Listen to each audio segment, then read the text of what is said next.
Hi friends, ఈరోజు నేను కందిపప్పు టమాటా చేస్తున్నాను. ఇందులో తోటకూర ఒక కట్ట కట్ చేసి వేసాను.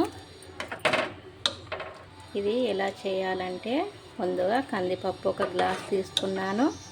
ఒక 2 టైమ్స్ బాగా కడగాలి. కడిగిన తర్వాత ఒక గ్లాసు కందిపప్పుకి 2 గ్లాసు వాటర్ వేసుకొని, దీనిలో తగినంత సాల్ట్, ఒక 5 టమాటా, ఒక కట్ట కట్ చేసిన తోటకూర, కొత్తిమీర కొద్దిగా, ఒక 5 పచ్చిమిర్చి కట్ చేసినవి వేసాను. ఇప్పుడు ఇందులో కొద్దిగా కారం వేస్తున్నాను.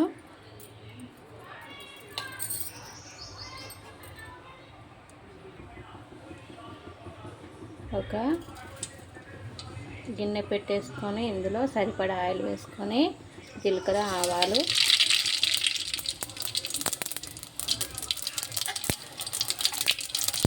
ఎండుమిర్చి,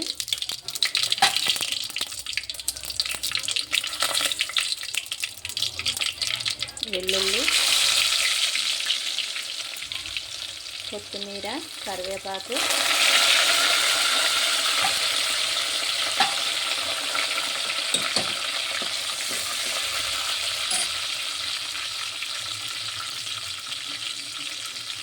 పసుపు,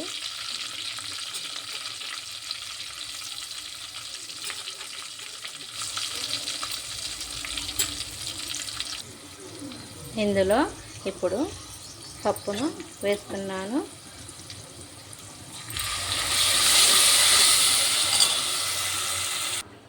ఇప్పుడు ఈ కుక్కర్లో కొద్దిగా వాటర్ వేసుకొని వీటిని మళ్ళీ పప్పులో వేసుకోవాలి.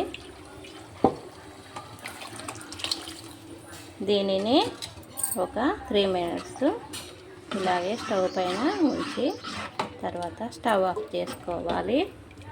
ఇంతేనండి, ఎంతో రుచికరమైన టమాటా పప్పు, తోటకూర రెడీ అయిపోయినట్టు. చూసారా ఫ్రెండ్స్, పప్పు ఇలా 3 minutes ఉడకనివ్వాలి.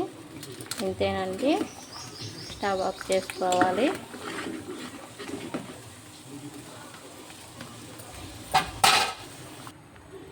చూసారా ఫ్రెండ్స్, రెడీ అయిపోయింది పప్పు. ఇంతేనండి. మీకు నచ్చినట్టయితే మా ఛానల్ని సబ్స్క్రైబ్ చేసుకోండి, లైక్ చేయండి, కామెంట్ చేయండి ఫ్రెండ్స్. Bye friends.